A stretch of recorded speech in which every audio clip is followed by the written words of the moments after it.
People have the hardest time breaking up with narcissists because they are very addictive. They tend to be charming and seemingly authentic in their ways. Because of the initial idealization phase, where the narcissist showers you with love and attention, you get hooked, and then over time the positive attention wanes to the point that not getting criticized becomes appreciated. Your expectations have been managed down.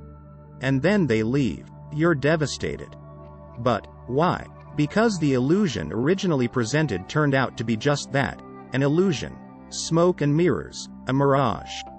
The narcissist presented to you a fantasy person, offering you your deepest heart's desires. This was a manipulation, a type of grooming, to get you to trust them. Following is a list of traits that tend to be common with narcissists that make them terrible friends, partners, bosses, or family members. In fact, when you think about it, you see that narcissists are not even truly likable. 1. They are selfish and self-absorbed. Because of this, they don't see you for who you are, but only for how you can serve them. They don't care a single thing about you or what matters to you. Nor do they care about anyone else. They serve one master, him or herself. 2. They don't listen. One of the most loving acts a person can do is listen to another. Listening is one of the most important communication skills a person can possess. Narcissists are terrible listeners.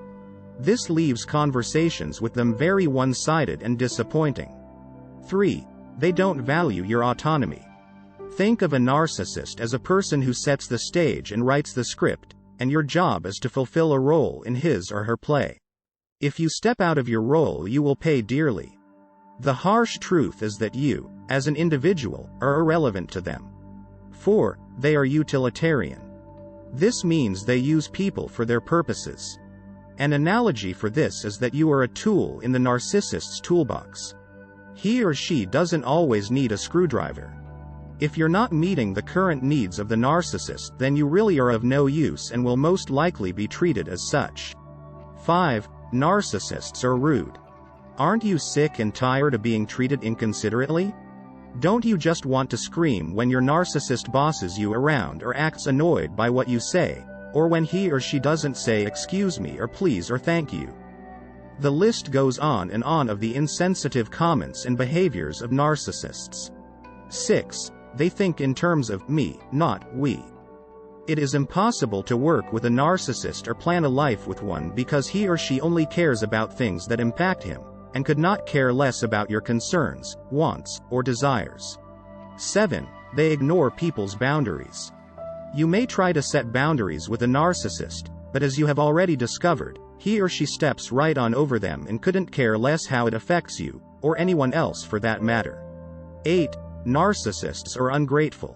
No matter what you do for a narcissist to please him or her, they will never appreciate it. You may raise the kids, keep the house clean, pay all the bills, sacrifice every bit of your life for him or her. It will never be enough and it will never be appreciated. 9. Narcissists are liars and cheaters. They create reality to suit whatever the narrative is they need or want you to believe. And if they're faithful to you, then there is a self-serving motive behind that decision as well. 10. They are critical. Even compliments are insulting. You don't look as fat as usual. After spending any portion of your life with a narcissist, you begin to lose your self-esteem. Some people get so depressed from all the put-downs that they need to take psychotropic medication or abuse drugs or alcohol just to stay in the relationship. As you watch this video, start being grateful for the fact that this person is gone. Seriously, who wants or needs a selfish, self-absorbed, ungrateful, rude, inconsiderate, thoughtless, lying, cheating person in their life? Better to be alone than subject yourself to this type of person for any length of time. The person you are missing is not a real person. You are missing a fantasy of what you wanted the person to be. Better to live in reality than to spend your life being treated poorly by a narcissist. Remind yourself that every day without a narcissist is a good day.